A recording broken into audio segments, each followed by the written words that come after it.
Good afternoon. Malalei na totato tope ato e taitangere di motoro. Totoa pe tua whatama ke kautaki lotu tope. Ni he kau hoeiki na o mea hen ni whanau hoeiki. Vega ni motoro tope family o whawhetu ni motoro ke mo mahi a honi ki he celebrate the First Holy Communion o Empapa mo Kuluni. Ene pehe, te tau rakamata peo ate ngai house rule, pe koe ngai lawa tutuni he whare koe ni. Strictly, o koe ke whaha smoking, no smoking, pe koe ke te whaha if tapaka, pe koe ke mama tapaka, he whare koe ni, pe koe parkingi. Ka tak whamare more pe, ka pau ke whi ifi hau foi tapaka, pe mama hau tapaka, te ke mea trewa ki tua, ki he ka, me tua ki he kege ka paka, i tua he keiti, ma ho foi tapaka le reia, i pa ke toi fok me rewa ki lotoni, ke hoka te tau katoanga. Pe ke whi mau hataha ke inu, pe mau kawa maalohi, pe te ke omi hakawa maalohi ki he whituko e ni. Ka tak whamare more pe. Koe ngahi lao pe ku tutuuni, ke tau tokanga mo tau follow up ki ai. Koe tau laboratory, pe koe toileti, whamare more ke convenient room, o kui mui ahe. Whahai e tangata me whahai whewhinete mo mau pe he. Pe ka pae hoko ha mea he whareni, hoko maha whakatamaka ki tau tol pe vela, pe assembly point, e whetuka te tau lere ki ai, e matapalahi ki he kāpaka. Whetu te tau iai.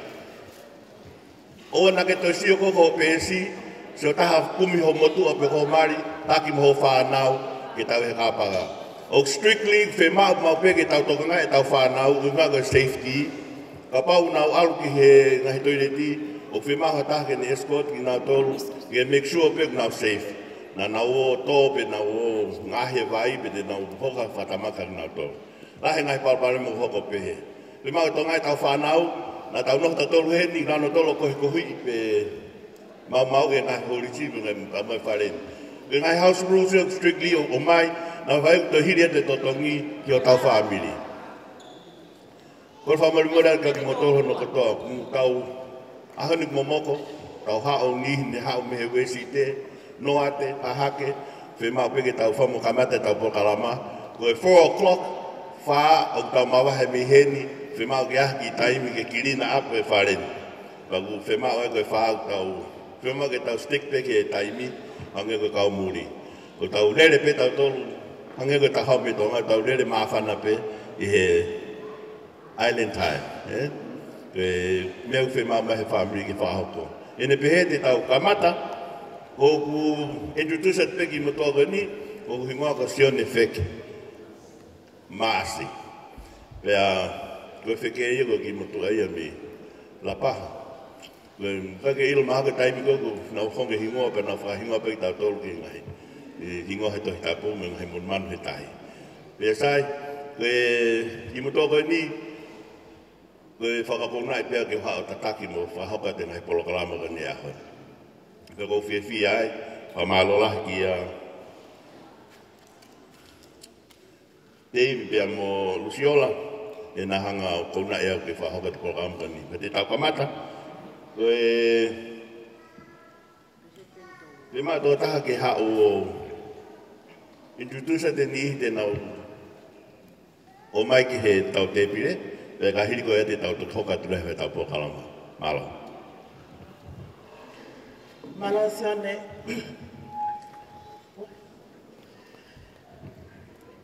Good afternoon, everyone.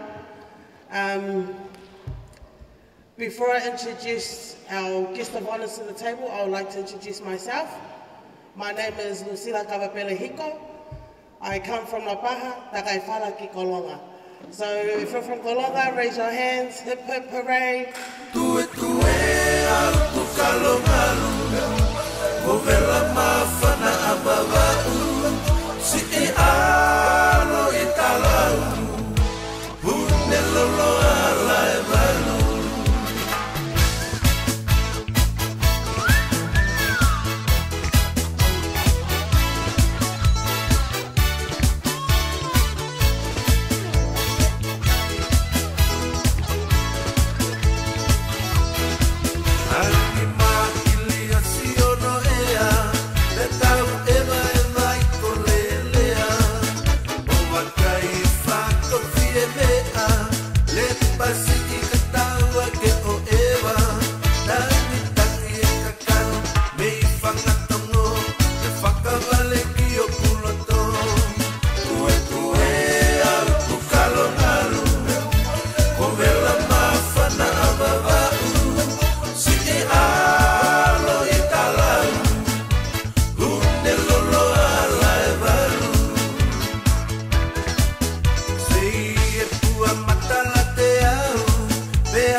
Next up, we have our celebrant who celebrated Mbanguluni's Holy Communion this year. I invite Father Michael Edmund. Could you please make your way to the front?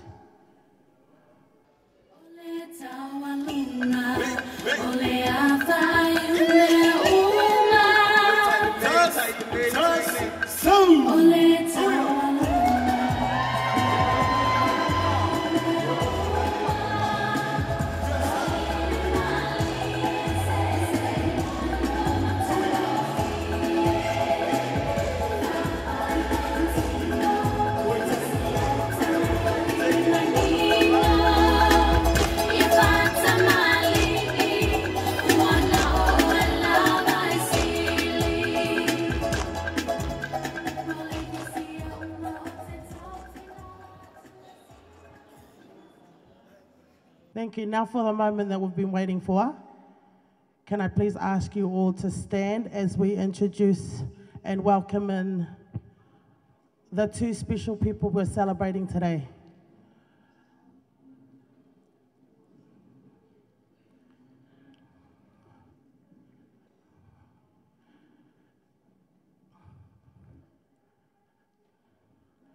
Can I ask you all to please put your hands together and as we welcome in Kuluni Vaipuna and Emba Junior Vaipuna.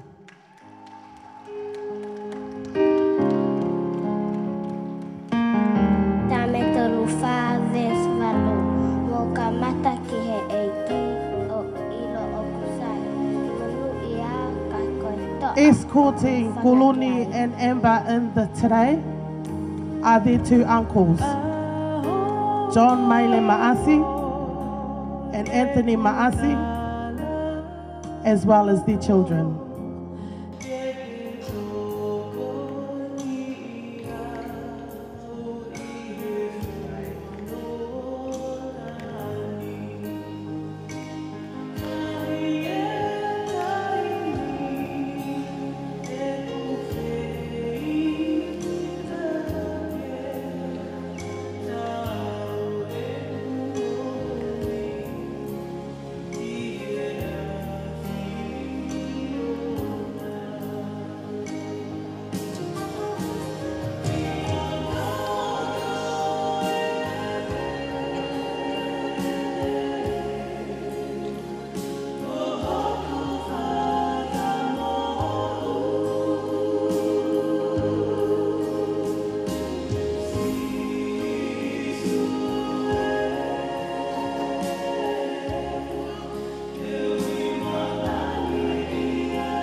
fitu.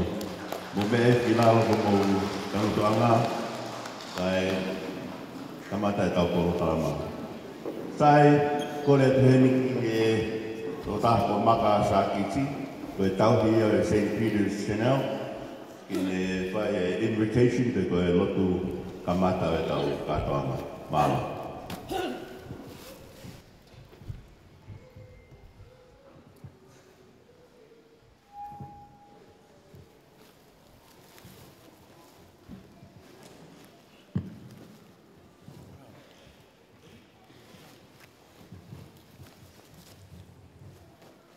Sai ke tau kamata e ua patamai, mōnaro, marau maari e mahanioni.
E ki o toa, ka mata mai, vai manawa hauwha o Awhio.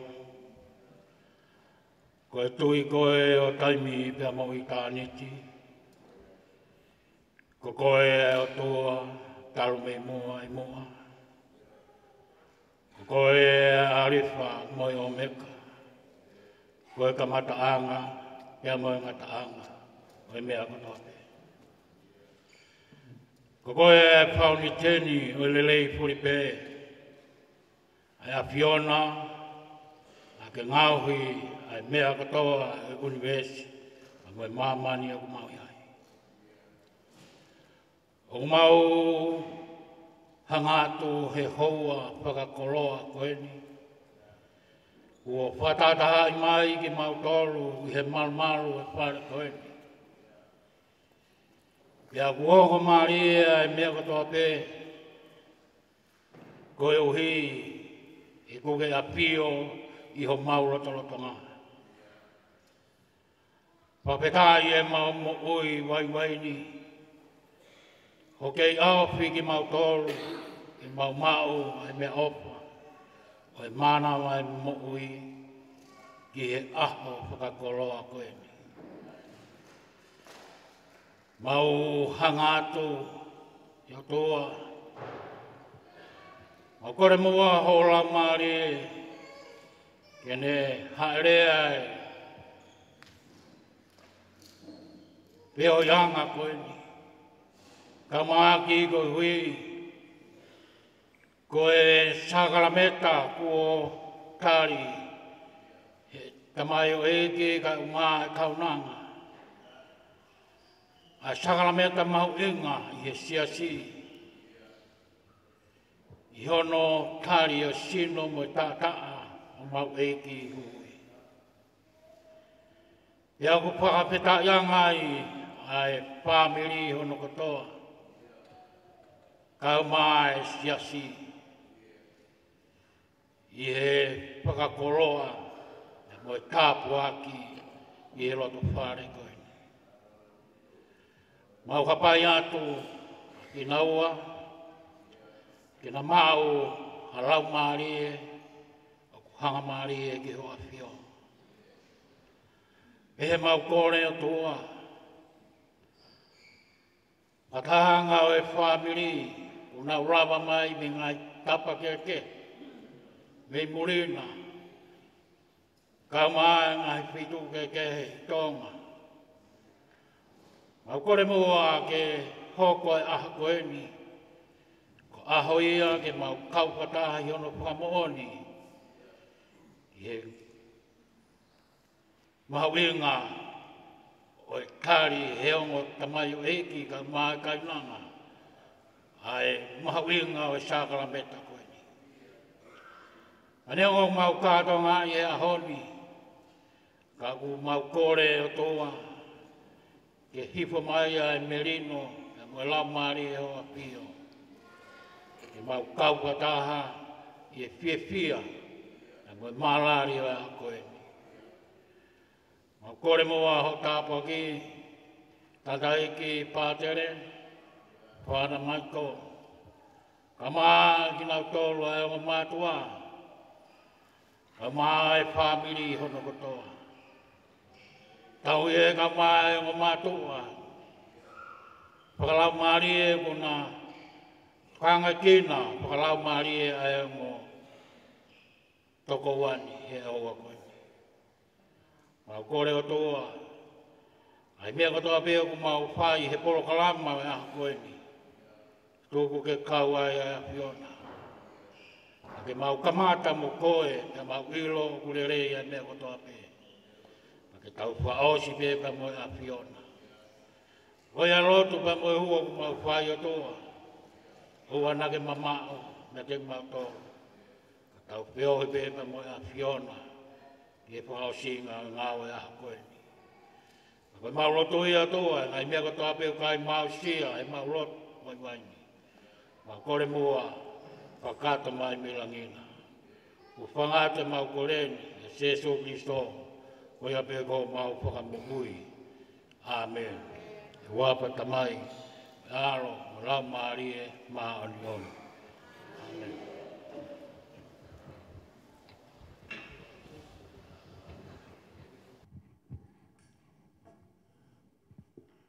Fua malo koe lava lele e lotu no tāpekina o tau aho he ahoni.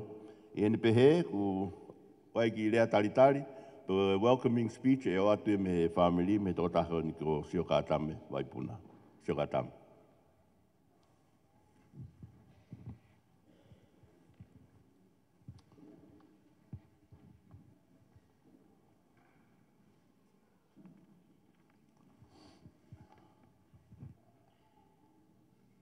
I toro atu. Whaapa ki he awhio ai tae hā mai.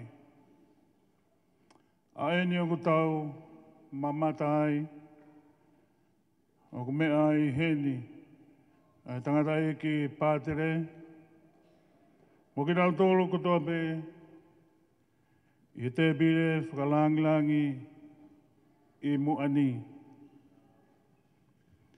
Whatapu ki he o toa mawhi. E whakahoko ai amanaki ai tangata, tō ngai e tau i he ni he hoa tā whakoloani. Whatapu ki he tangata i pātele, o kau taula i ki, kau se tuat, skeritari, behe ki hamatāpure. Whatapu ki he siasi whoki. Whatapu atu ki he ongo family. E behe ki singahi family kotope.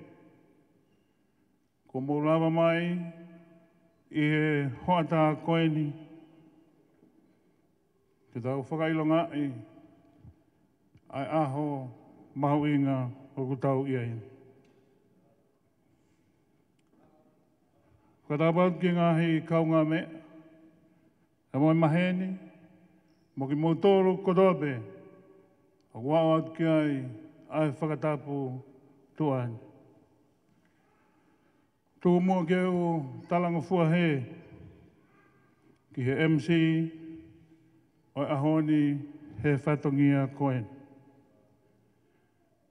Whakafonga atu, aiongo family. O ko atu ai taritari fia, pe moloto mawhana oni ki mautolu hono kotoa, hounga homo taimi.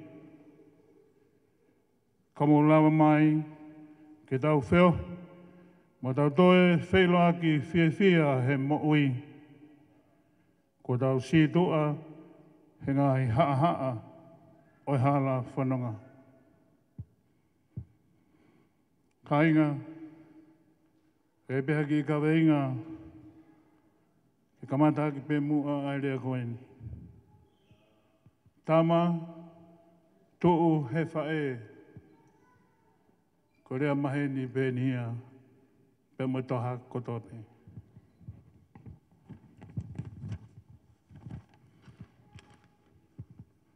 Ko e ahoni, o tau kātoa ngai, hono whakailonga, ai tari eiki o koloni pea mo emba.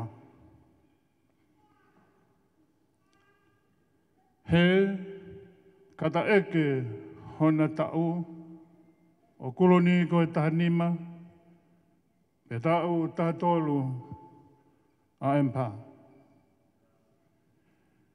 Ikai, koe mahina i hiva, na whataki he whae. Ko mau siasi, koe whakamanatu koe o e whae, koe matalai a kau, hina, he sāpate ua o me, o e tāu koto. Whakailonga ai, e kei mo ui, a e whae. Peka pau, ko sii pekia e whae, ko e hone kula. A whawhita i e ahoni, i kai ke pehe. Ko tāri eiki, ko paptaiso ia he toitapu. Oku i kai asi, ko e pepe. Ko mātua, oku whalarai, ai pepe. Mei he ene kei nofo i Manama, o au mai ki hono whaere. Pea neongo koe pepe, o kei tauhi pe e he mātua. Koe whalala koia e pepe, e tauhi lele ia i pe. Ta tau ai pe mo e tauhi whakalau maari. Ke ta tau tofu. O ku hange, koe kore whanau ki whae. Pe tof pe, e tau kore ki he otua. Pepe, ho whakai, ho mau masiwai, a leo himi, ni mangiau tolu walu. Ko tau taha tolu, mo tau taha nima, ko anga e, o e whunga maka o ko kei whalalape. Ko e whae, ko e ahi, ki he mea kotoa pe, ke whakatuu maari.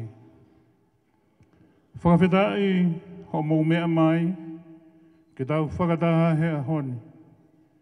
I hono whakailonga ai, o tari eiki ai whanauni. Kane ika e tama tuu ia whae. Tēnā koutou katoa, talo whalawa, malo homo lelei.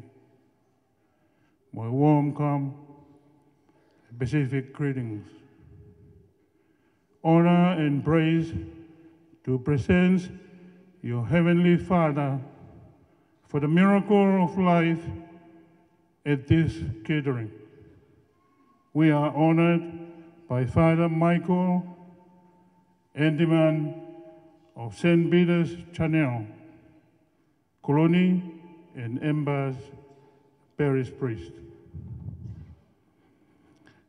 We honor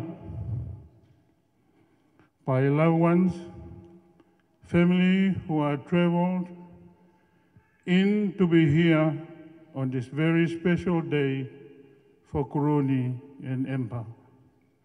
We are honored to have Otumapa from Australia.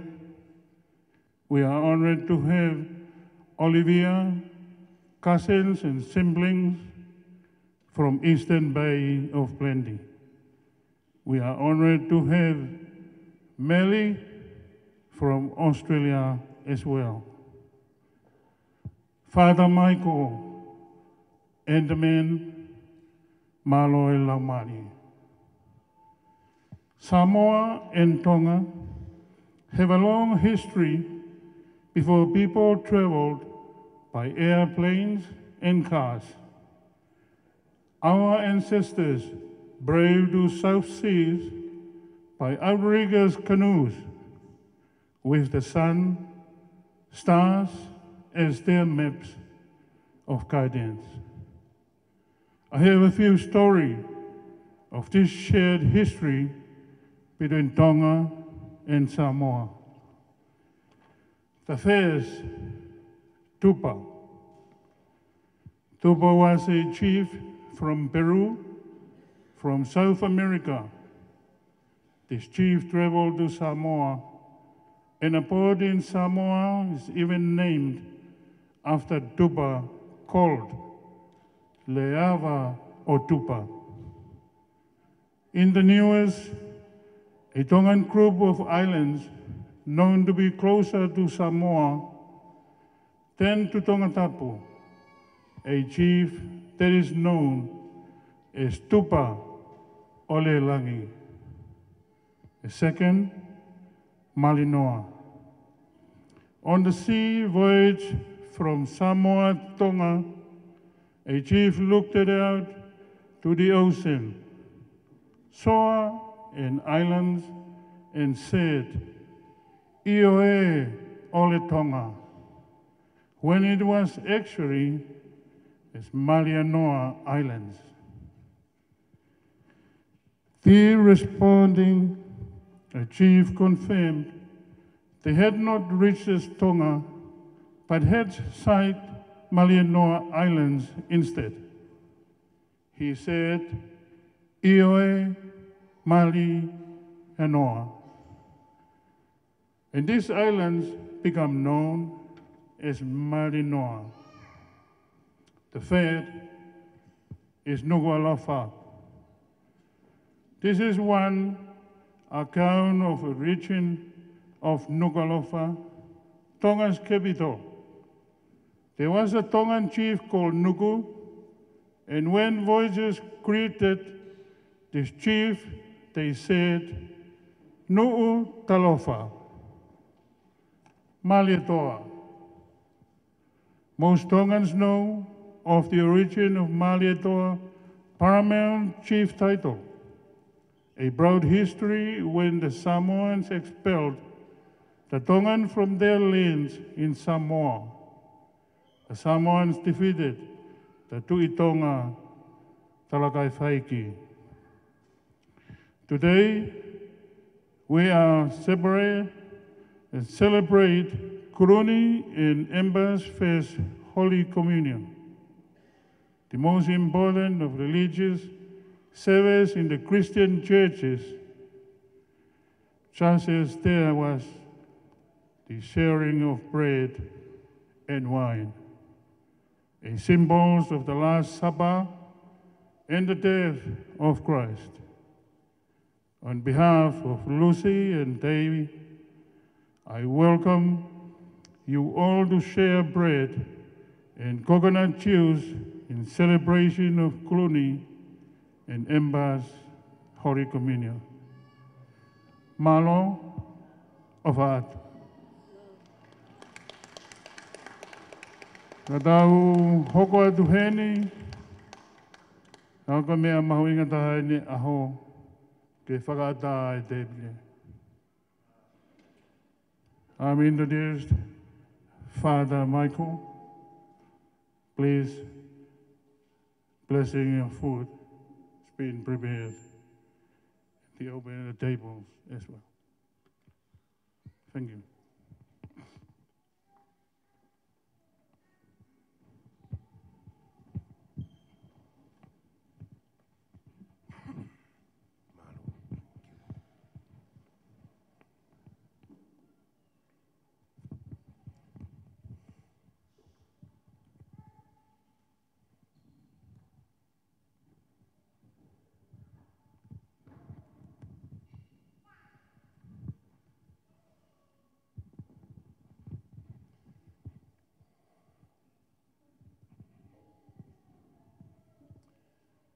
In the name of the Father, of the Son, and of the Holy Spirit. Amen. A reading from the Holy Gospel according to John. Jesus says, I am the vine, you are the branches. Whoever remains in me, with me in him, bears fruit in plenty. For cut off from me, you can do nothing. I am the living bread, which has come down from heaven. Anyone who eats this bread will live forever. And the bread that I shall give is my flesh for the life of the world. This same bread that Kuluni and Amber share with the church, the body of Christ, last Sunday for the first time. And we pray that may God continue to feed them with this same bread of the body and the blood of our Lord Jesus Christ, that he fulfill with the sacrifice on the cross for the salvation of all.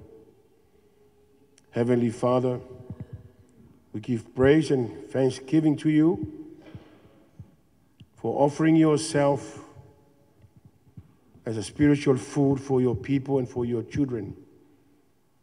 We ask for your blessing upon Kuluni and Amber Vaipuna. Bless them and keep them in your love and your care, Lord, as they continue to serve and glorify your name. Bless also their parents, grandparents, family, the siblings, and each and every one of us today, Lord, as we come together to participate and to enjoy with them in their celebration. Bless the food we're about to partake, all those who prepare and provide, to give us strength as we continue to serve and to glorify God. And this we ask through Christ our Lord. Amen. In the name of the Father, of the Son, and of the Holy Spirit. Amen. E buon appetito.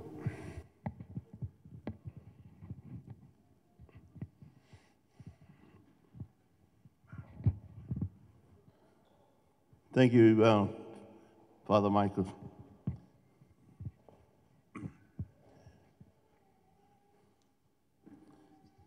I think taimini te tau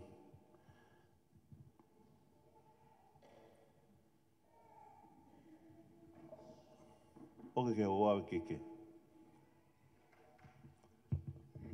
Ia. Oh, pamol. Koe kai. Te tau tukanga pehen ki he whaiamari ki ni kou taure ke reka. Ki na uraki mau e nau mea toko ni.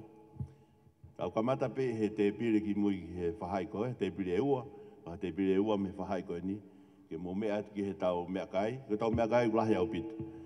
Ke mea mahu inga, tau tokanga pe he tau safety mo tau whanau. Awe tau whanau e nau mea kai, tō ngāki nau tōru. Peka pau ke sio ukaha mea ngangana ki he whariki, whamore more o toope. Ui ngana he kea he taka whai tau lawe au te ki o se tau kātoanga. Tau hoko lewa ki he tau kai, paka heri koe te tau hoko lewa ki he tau ua e tau keke. Whamore more. Nei tau kamata, kore ki TJ tā tampe tau ki whaska tau hoko ki he tau kai.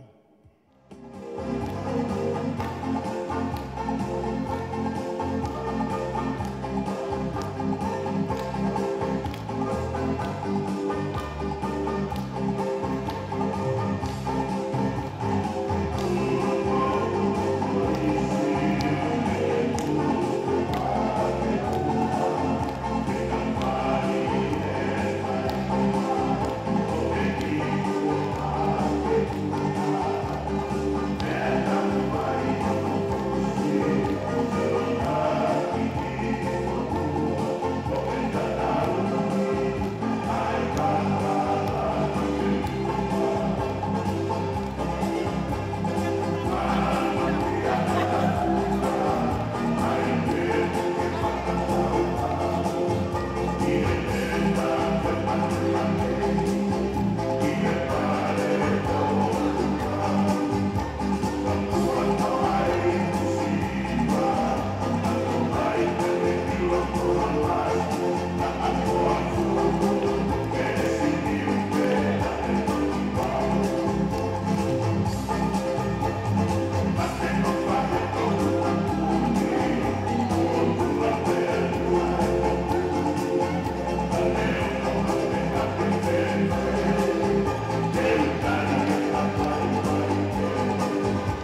Ba!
Okay, ladies and gentlemen, just have your food.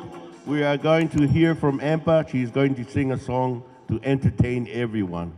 Na whanonga lewa me toko taha tareki, tene hanga whai hahiwa, ke whakaholo mamata ka mo ilo. Pas mai ki ai. Round of applause to Ampa.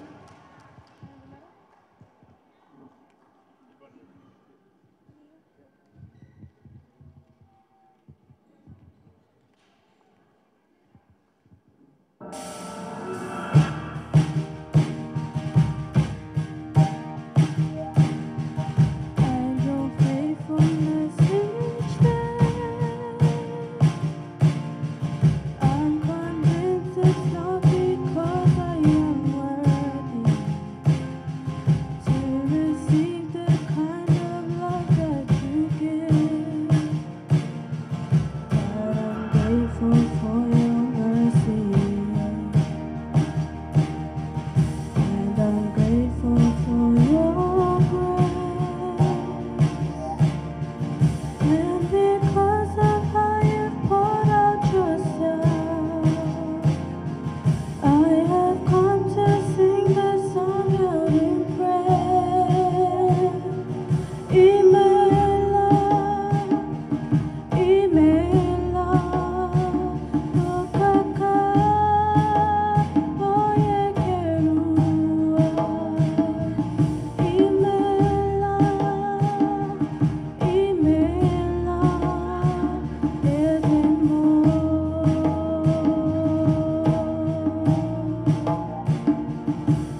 If you have an item, come here and we'll try to push it in all the schedules in the program.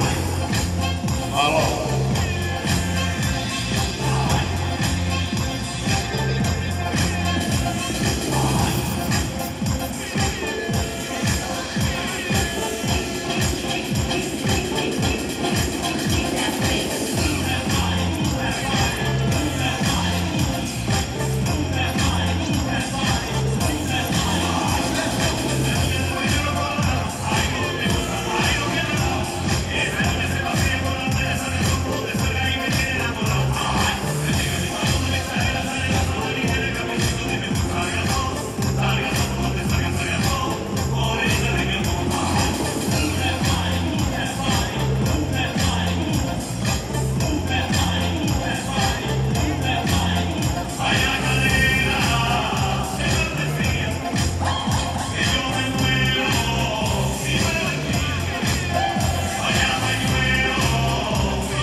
Anyone that hasn't eaten, anyone wants to go for a second round, there's a lot of food, you'll eat some food on the table. Thank you.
Ngalo kong pili e te mo ta.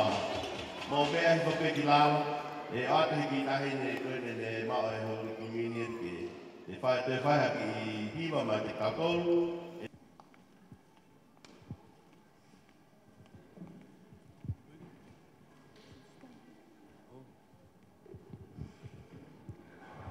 Before I sing the song,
I would like to dedicate the song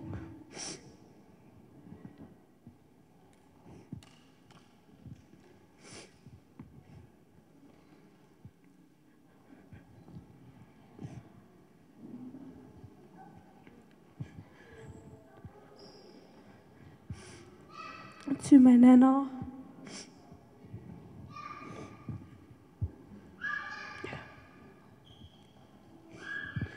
Matanga Vaipuna.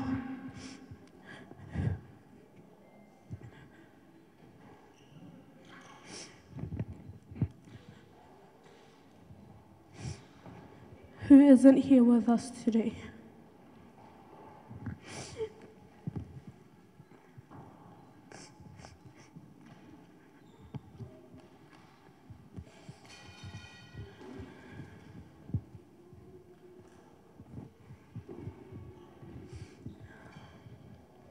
I know she's watching from heaven, but this song is dedicated to her.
The heavens are roaring the praise of your glory, for you are raised to life again. You have no rival, you have no equal, now and forever, God, you reign.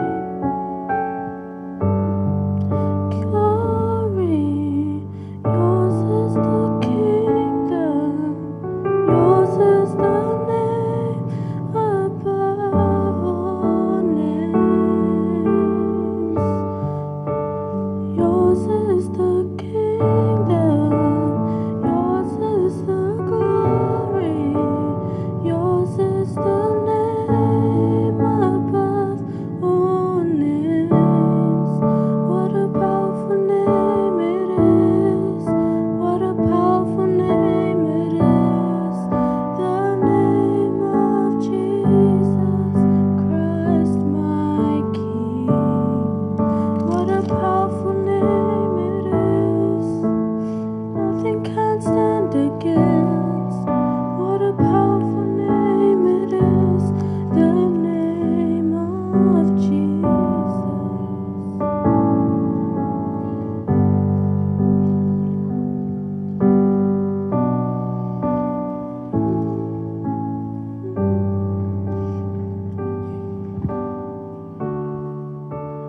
Powerful name it is, the name of Jesus Christ my King. What a powerful name it is.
Tungwa ke mau whamone atu he whiaf koe ni.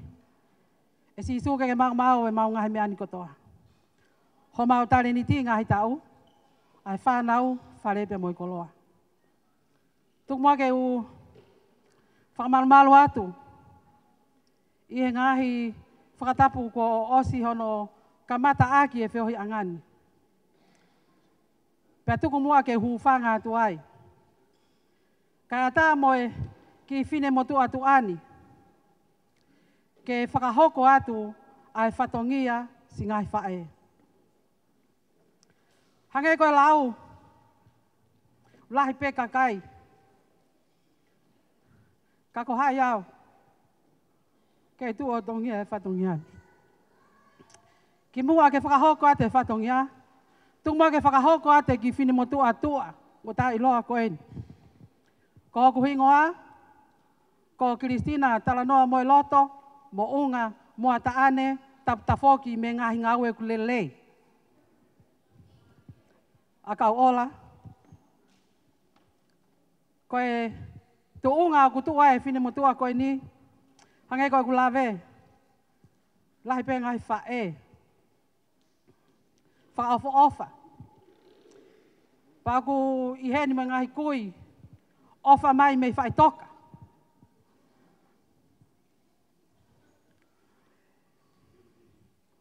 Ka koe uhinga koe mnofo pe a whanau. Ku whakainasi aki au. E empa. Ka maa kuluni.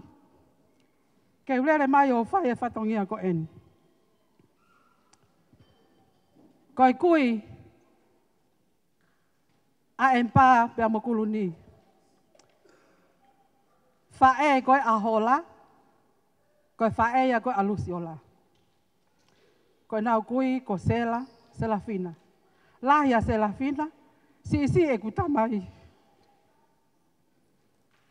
Mo unga. Pakou fia pe. Luciola. Lahi ngai whae ke whae e whatongia.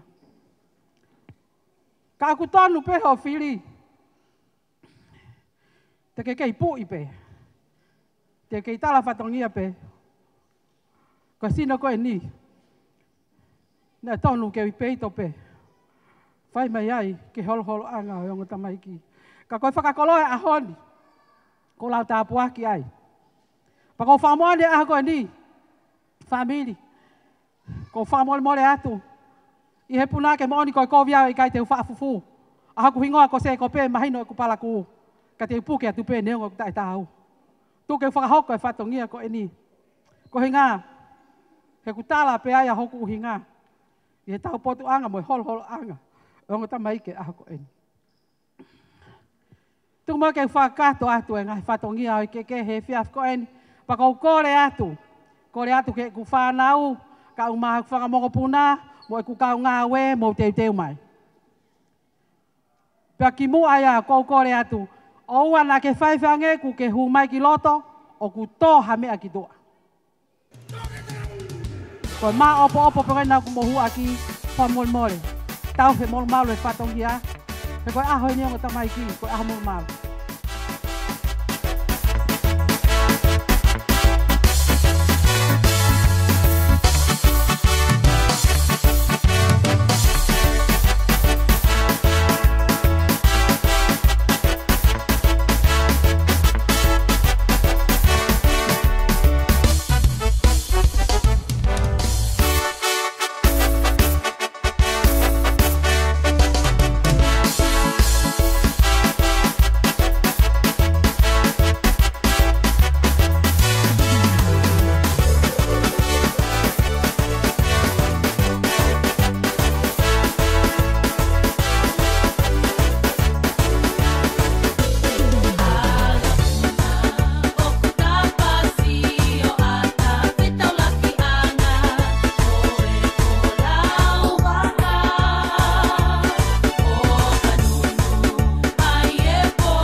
mio Satana liko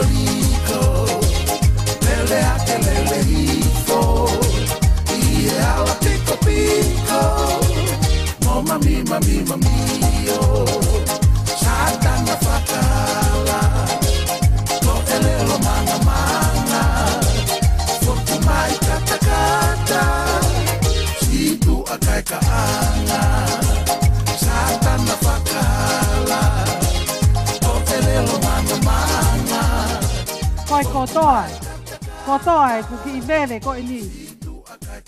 Inga hifa masivan. Oku atu kotoa ia. Mai me hiki tanga. Oi ta mayo eiki kau mai kau nanga aho ko ni.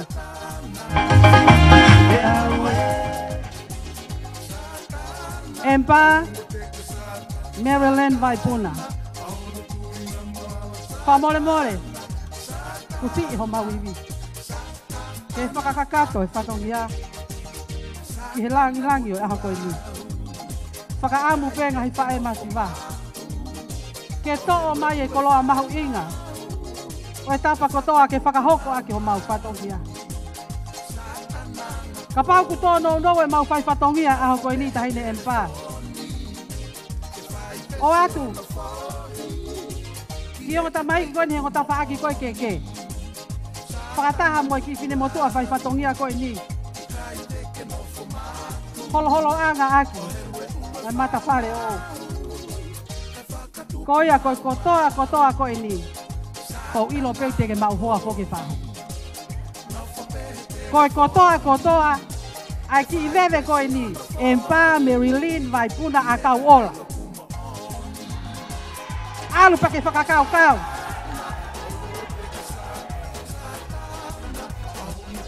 Si ho mawivi. Katu ke lau mare mane ni ke ne whakakakato atu mau patongia. Pakataha mo ngo kita mai ki konu na tau ko atu koe. Ka kusi o atu kotoa ki mau tolo. Tafu ake ngoto umbu o ngo kita mai ki. Koi be malot. Lelea o kutapai hono singa. Pakata kutabu ki haupanga. Tulo ki he fuma fonua. Ke wa he vai o lelea o kutapai hono singa.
Malo abito. Taho ko atu keke honoa.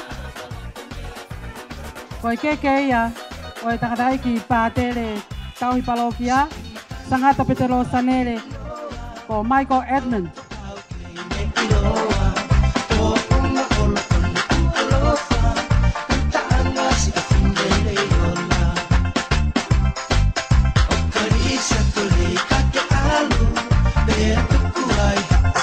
Aku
hoko atu ki he tolu e keke.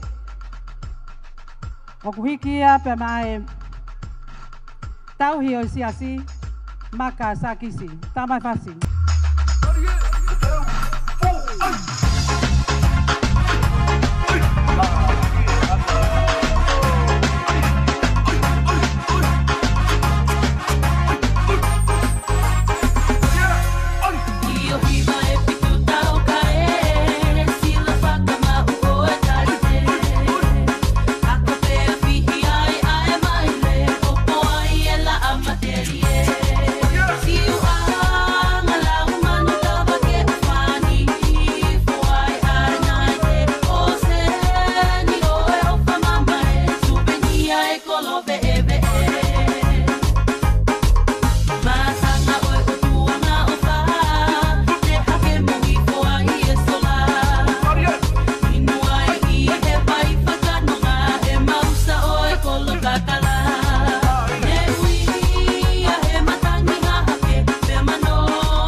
Malo apito. Tau hoko atu. Keke hono ni ma.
Vaya patongia.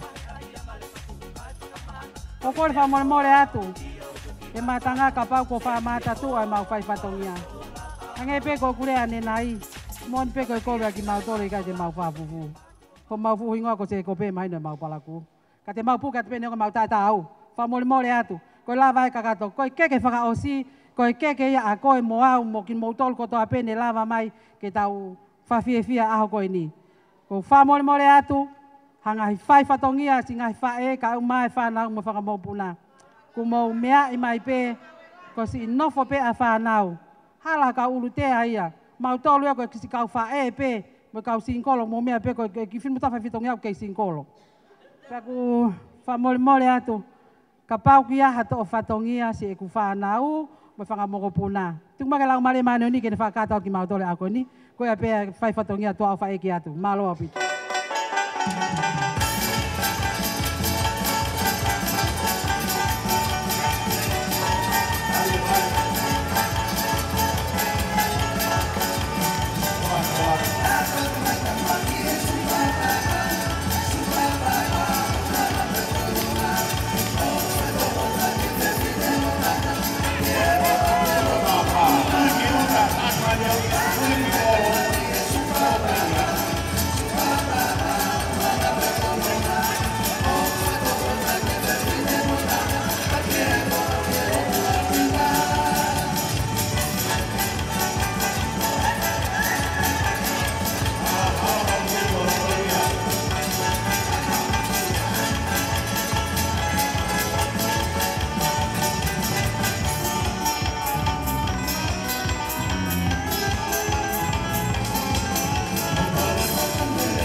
Koe peke u.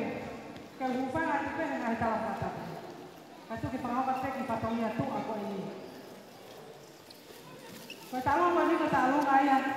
Ai kau mana kau mai sampai ui di pata tak kita tol ako ini. Empa kau makun. Koe na talong hai. Koe atu koe teki koe oi talong an. Empa sinia. Eka itu koe mau fai patongia. Hakai koe lau ku mau loto peke. Pakakakato, ang ami ano ko to ka si ho mawili. Si ho mawili pe si ni ako to ka ko mau to ko ko fonu he ofa ka mo mafu o fo la he pe wa ki ate ko. Ko te ki ko ya to empa pa mo more. La mai mua o ke to ate te ki o empa. Ko ti be la mai ha ki fo lore. Pakapa pe la ki fo lore ko mo ta mai ko na mui na o kuna si pa au ni mui. Atau pala hira kina la mai ha to teksi. Papa o kai kakato. Siapa que tau a ko mai ko e. Filipe ai que ha fa te ria kina to. Ko ya empa kata ki fa mo mo le ato ni kana empa leka. Lava mai lua. O to o te ke ta ni. Ka lava ka ho fa to ni. Ko ki tu ana ko empa. Famole mole pe ta hine faho. Tu peke ki kau noa tu peke. He pai patonia a ho ni. Ai peke ki pule sisi ya tu pe. Kono ki tu ana. Ko fala lo kumi para fihu mo kumi. Famolua ke fa tu mal. Oku foakia ma e community tonga sangat Pedro Sanele. O kukau kia ya o ki tamai ki o na a ko ni. Ko ya tu tau ye ati tu ana o tahi taunga community to ang sangat Pedro Sanele. Kaya ame ma. O ku hu we ana mo pai ki no tamai ki. Tau sala mai ye le a ko to. Ko na pe ki tu pu o ku watu o fa ti me o tamai ki a ko ni. Poto mon ko ko to ane he kakale ko.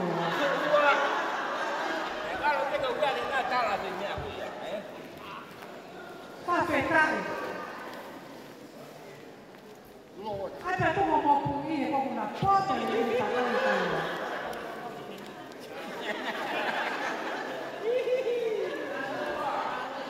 Malah kita.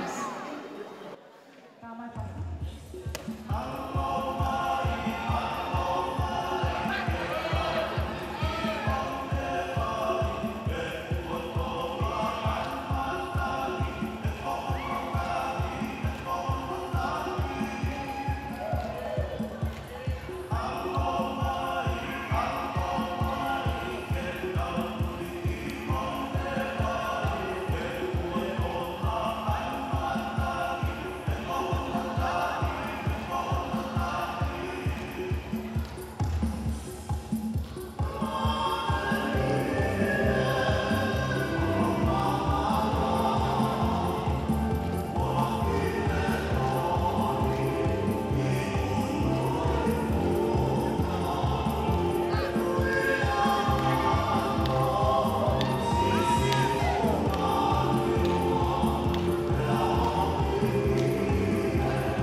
Kai, taua hoko, hoko mai e pōmon, kai ki tātu ki kēta ki pa.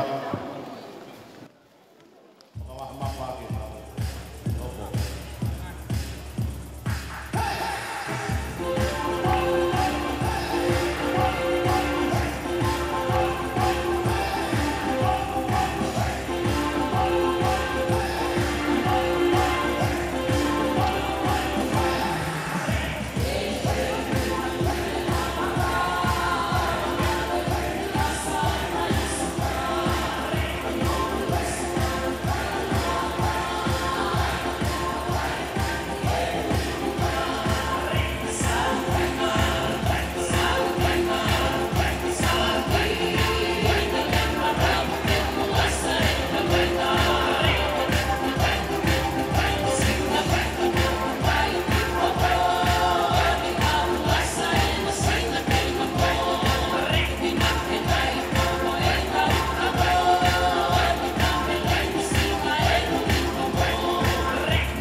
Kai ke taua e paho a epa e whakahoka ki koe ni.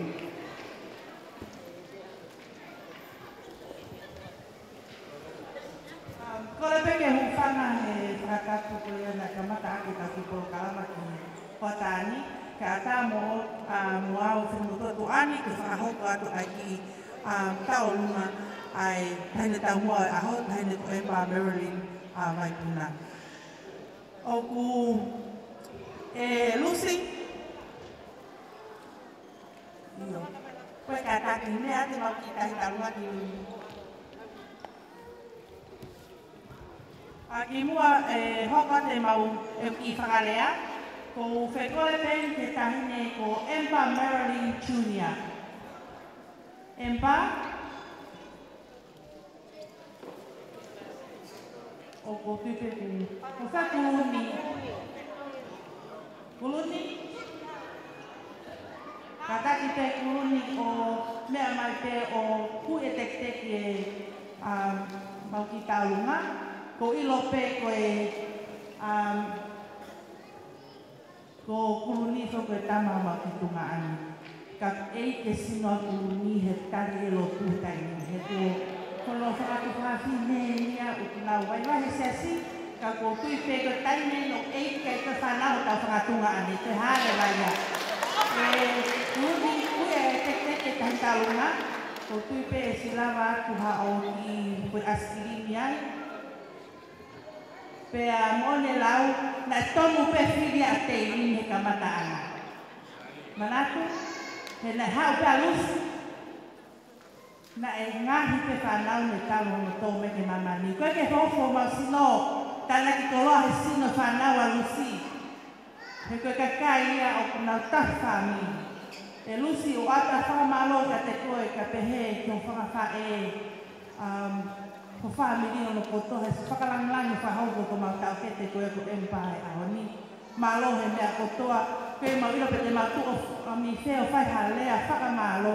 Kai o atu pea ofa lahi no ofa whau atu. Malo he mea kotoa. Koe ki tuanga mau ki taulunga koe he ahoni, taulunga koe a Marilyn Empa vai puna he ahoni. O ko atu whaki pea mai whae he tene ke usiola. Pea koe, DJ, please, can you hit the music? Thank you.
ni toa ngel ke to ta to la e ta o ke pa o ke na ka mal.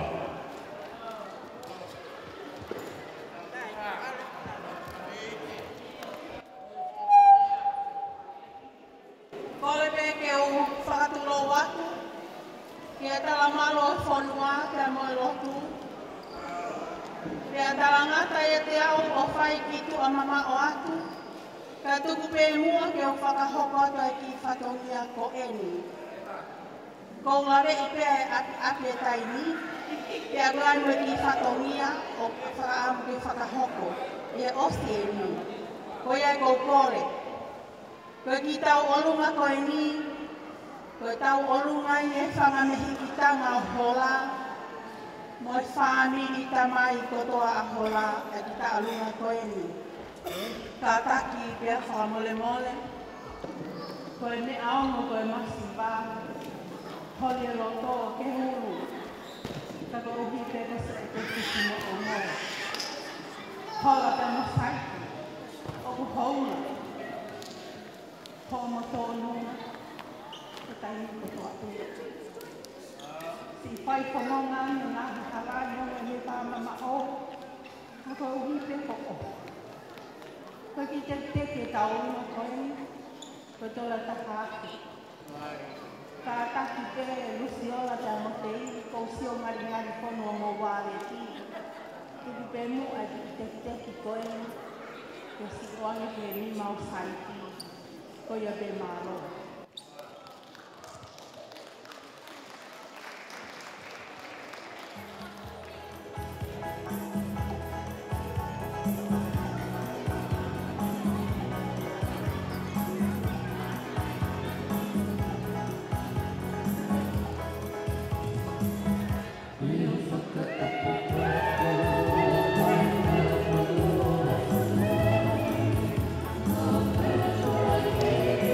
Say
o kutari atu.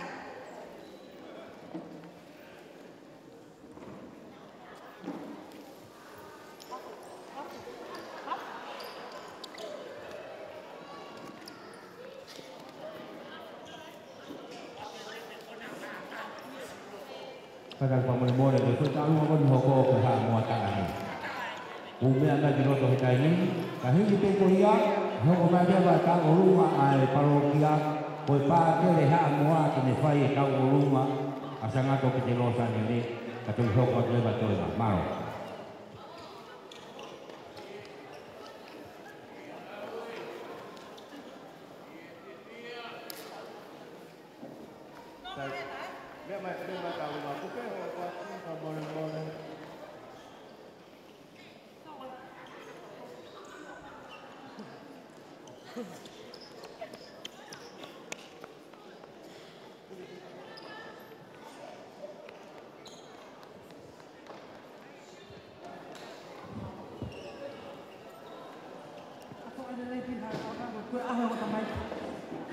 Pamol-mol itu. Kau lihat tu dia, kau kita tahu apa ini? Kau ngai tu apa ini? Kau pakai kau kita mai di kau ini apa? Kau lihat tu, dia muataan ni kau tahu tu. Kau itu dia ada muataan ni mana tanah tu muataan ni dia tu kau ada muataan. Patut dia ada muataan. Pamol-mol. Kau lihat kau kami ni boleh nak. Before lah kamu kau ini kamu nak hotel. Kau tahu ini, kapal pe, tak ini entah kat mana kulun. Kau kena kamu pergi apa kau kena kamu boleh. Hei tahu aku. Apa man? Kamu tapi tu wajib kamu tu akan bawa kita kena kita ini. Tu wajib tu kata kamu. Tak ini kan puluh kena puluh mayai. Kamu makin kata apa sih mayai? Apa dia? Mai tak ini urut ada, kau main kan kau main di mana? Kau kita tahu, kau mohon masih bawa apa itu nata. Kau kita yang kata kaya hemat, kau ada masih nampak okey tu. Kau kita tahu pergi sana, mesti kamu betul. Kau mohon lihat hemat tanah sini tu, mau terhemuk tadi. Kau atur masih bawa ambil kau lihat, kau kita. Kau mohon lihat. Saya tu, kau mohon lihat. Nah, harus kau ada tu hal itu dia. Kau boleh apa saja, kau boleh main, lama main. Kau ini aku sih dia ini aku kau, waktu kau ini.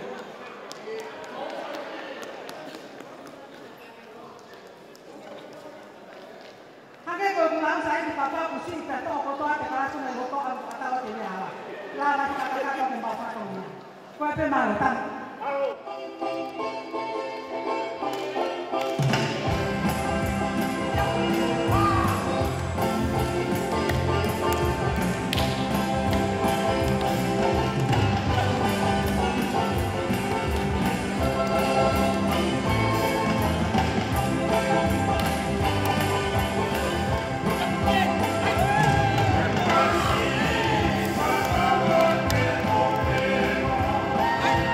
Yeah.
toa whare, koe hau ia popito mai tahi whabaru noa. Ko fua hau ia e popi. Kai, ne kalua hoko, e whakahauka tehe te whini koe ni.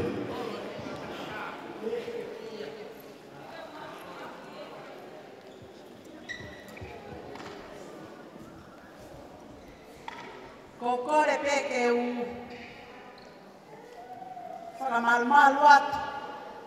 Ki ngai whakatapua ko toa pē, ko whai atu mei muani. I he aho mahu inga koe ni. Kai ata ke whine motua koe ni, ke whai atu ai ki whataungia. Ki he taolunga koe ni. Koe taolunga koe ni, koe taolunga ia, ai ongo tuunga haka. Ai ki tahine ko Empatinia, pea mo kuluni vaipuna. Koe tahine ko Tavina Maasi, pea mo tahine ko Akanesi Maasi. Koe ongo whine mātu atari ko awia kia Empatinia mo kuluni. Pea koe ki taolunga koe ni, koe taolunga ia. Aiong o whae tangata. Aiong o tamaiti o e aho koe ni.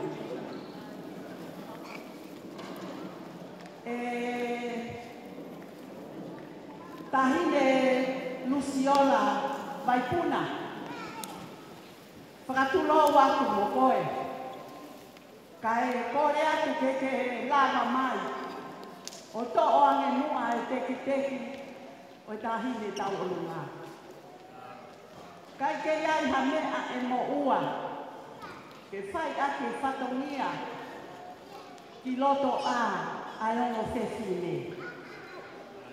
Koe ātunga e na whai whatongia. To e peke na fua a saiti lahi. Ka oku pehe pe na whai whatongia i he aha koe ni. Koe kamata, pea hoko atu. Tahine Luciola, lava mai mua atu to'oange ai teki o e tau olunga. Pea koe ki tuuanga, ki motu i takapau, o e tahine tau olunga. Oku foaki atu pēria mai whae, pai aki a le whai pēria, mua le whai whatongia. Wa more atu ka utai te unga. Ai foto o kufai he houa koe ni. O atu pe o mo tahi neke na o atu o. Tu he te pire he tau kua whakatau ai. E na ongo ki foi koa ne. E ilo na whakalahi ake ai whatongia. Ko ia te ai whatongia ki whakahoko atu. Ko lava mai a Luciola. Luciola. Hei kai toi hao hataha ia to o e mea e ulo ta o Nina Seni aki ko koe te.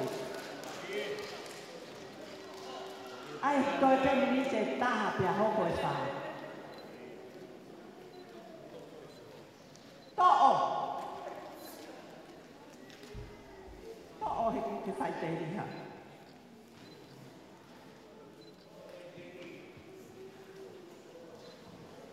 To o e te ki he kumi hoko e whaha. Tō koe.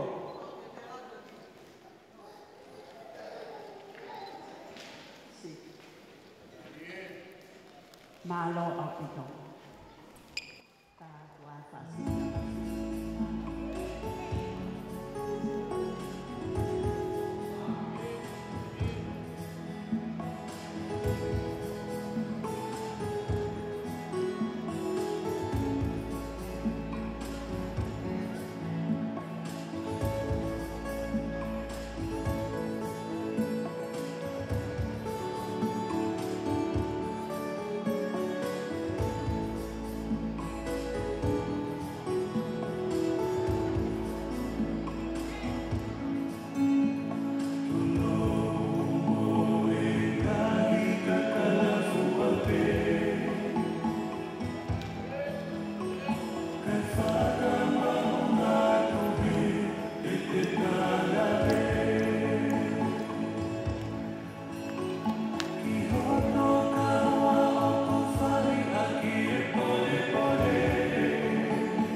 Kawaro kau pito ki tahu mana tu kelapa, kau le kiu kau tu kau temu ahe. Kau le tu kamari kau ni ie kau tu apa parokia sangat tu perlu sani inside on the floor. Kau le dah ni kia Father Michael, our team now, you will perform a Shiva on behalf of our parents of St. Peter's now to Kia Kuruni dan Enba on the milestone, their life and their journey. Dah kokol papan mula, mau nak mubih kuhai lau paku buku boleh apa? Kau apa hal? Kau awal. Kau phải kau sini. Kau phải sisi kahaya, Paulo, Priscilla, Upo, Emma, sisi kahaya. Kusana sini mula kalian di situ. Kamu akan dia kau ni aku dia. Kau boleh boleh mula. Kalau pas mai kopi, on the floor, kau boleh kiki. Tunggu aku masih tahu aku untuk main ni. Kepala lebar ni. Sebenarnya apa cari mar.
Kole ke ufanga kai whakatap ko ta pene mo aki whaiat me mo ani. Kia tā mua mo ki whine mo tua mo maulalo ko au ki whakakatota ki whatongia ko ni. Ko ki tālunga ko ni uku amanaki ke hoko. Ko tālunga ia tahine ko lusiola whainga anuku. Ka koe me heki tanga ia o lusiola leka. Luciola, leka, o ki kai ke puri ka te koe masiva ango hoki me hikitanga. Kai kaha me aia e mo ua. Ka o kusi i fia pea Luciola ke lele mai o Kau ngā kau mo koe he aha koe ni te he whanau hono whakatia fiai. Ai maka mai e ko a usia he whanau he aha koe ni. Oku ko ki whakanani ni pe a usiola. Te he toi ngai ko whangamihi tangani o ka ki nau heni. Pia ofa lahi mai ni ho tangata e ki ko toi ngā kotoa e whamili. Ko le atu heni Lusiola leka, ke mea mai. Hui atu e teki te heke tu anga. Heilo na a ngatu te whaliki atu ho matawhale mo kumataka whoilore. O whalahi atu kia te koe te heke whanau i he whakawhiewhia aha koe ni. Tua au whae ki atu. Noa.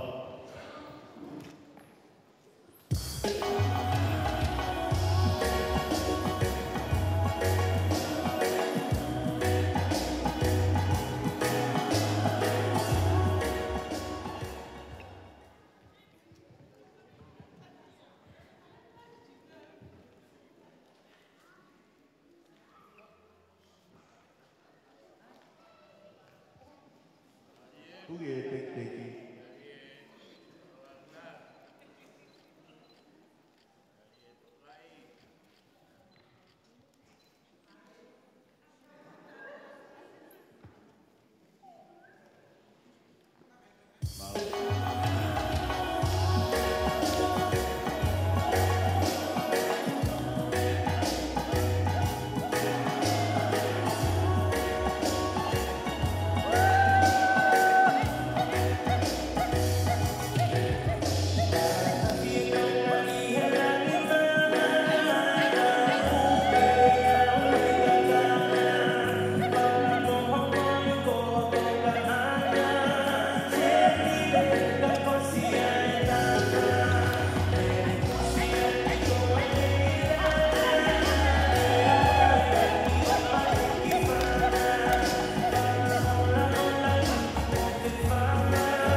Malo, kai wai ni, wai ki talo mai kau ka tu, kau mai maafan aku kau ka jadi tu tak lagi. Tulong.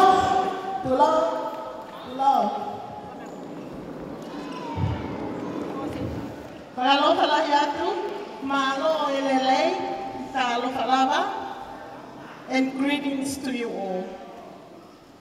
Kau kole peke ukafataha atu, ingai whakatapu, ko os o atu me mu ani, kai whakahoko atu mua, ai mauki whakameite koe ni. Pea o kuiai e kore whakamore atu, na apehe kumau kau noa. Ko toki tau me te au me he whakatonga, toki iro ane afi. Pea ko pehe sayang e oho noa, me e tangutu noa. O makatuungai e kutuku atu me imuani i a mōhao-hao ngā, ke whai pēha ki mawhana. E tau kau pehe he tue, me mamanga, i he ngā welele mo whai e he tau whanau e aha koe ni. Ki mui a ko tō mua whakahoko atu au, o e ku whae, koe wholaha longo teme. Vai ni ku whangalupe. Aia o mau tapehina whae, me whae ahona. Koe ku tangata e ki, koe o tangata na toko ua. Koe na tamai, koe lele mai e me ki kolo o liku me niwe. Pea lahi ko taharam, ai au ko iai. Pea ko sisi, ko maire, ai no ki ai a pensaiti. Pea mo tau te ina. Whakoi ahoni, o kungongo i he kui, koe no whupeni a whanau. Kei ki toi aha tahai a urupea. O i musmani mo kukuruia o. Ke ne whakahoko, so mau whatongia, ka koe no whupea whanau. O ku ato e ku whamalolu si ora, pe peki o hoa, koe koe tahi whanau lelei, o tau whiwhia e aho koe ni. O whātu emba pe peka kuluni, koe koe aho mahu inga o mua austia. O koe ki whakalame i te ea e whawhi koe ni, koe whakafofonga e atu e matafa ani niwe koe ni mo pensaiti. Pea, koe le whakamore atu tahi ne hola ki lau lea. Ka kapa e lo toke, paki mai mahi na mo whetu ke whaebu ma whetonia ki uiko mo onki mo hopuna koe. Koe ki koe ni pēni ku ruku mai e makereta, no to enga e whangatoko wa. Ke mau kau atu pe i aho, he no whawhewhia i o mo ki mo hopuna. Koe a tēni ka hola ki lau lea, ka taki o lava mai. To ate ki koe ni, koe whamore atu lusiola tuku peke i ki whewhia ku whae a koe ni. Koe hike alo kumaka me ki kapaini. Koe ki koini leke neka pe hola. O atu ake mo mauloto, mo mauofa ke te koe. Ma ke ilo ke te ka niwe, ka ke te inga mai ki ai, mauhala mo ka koloa. Koe ki koini pe. O whalahi atu me te kumantolu, maloa pito. Tai mai se fasi ni whanalupe. Kole atu ki whalaha mo tele mo vai ni o tau fasi e. Maloa.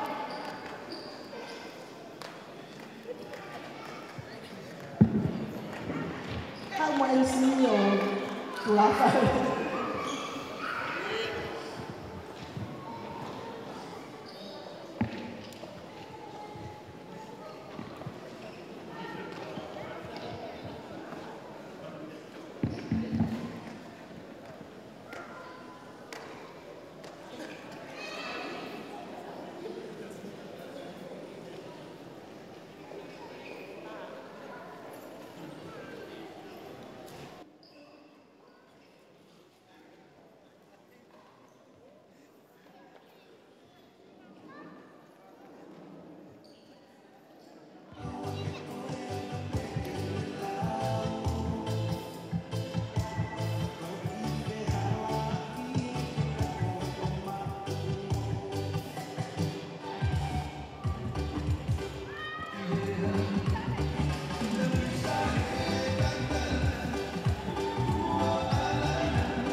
Malo. Tai ki mo pa tau tuku o mai announcement ki heri ko tau mea kai o whakapono mai ke ngahi FIFA ki vai mai football ma ko ki he mena mo i whea mo mea kai.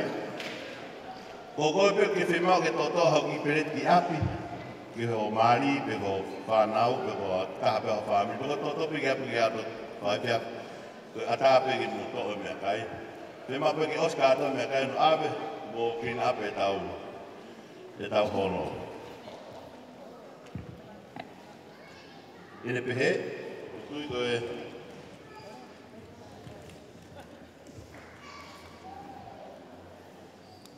Koe mo ham ne ham au wrap up o whaaho koe tau lotu. Koe ki osmea e koe whekau ui. Ia, kaha pe kau whekau where kau whekau when ki nau.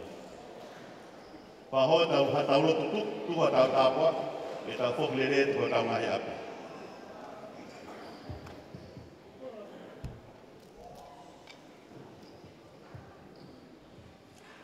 Pamalo de whenamari ka ni ka tau lotu ka tau mātu. Koe ni ko hoko e whā. Tau lotu i o whatamari me alo, hula mari e manioni. E ki ko e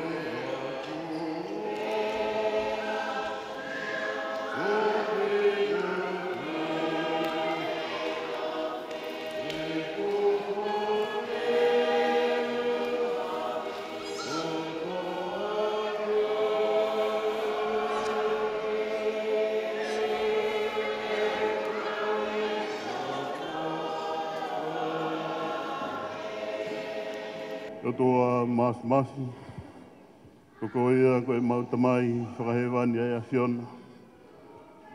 Mau fia mo mau haka.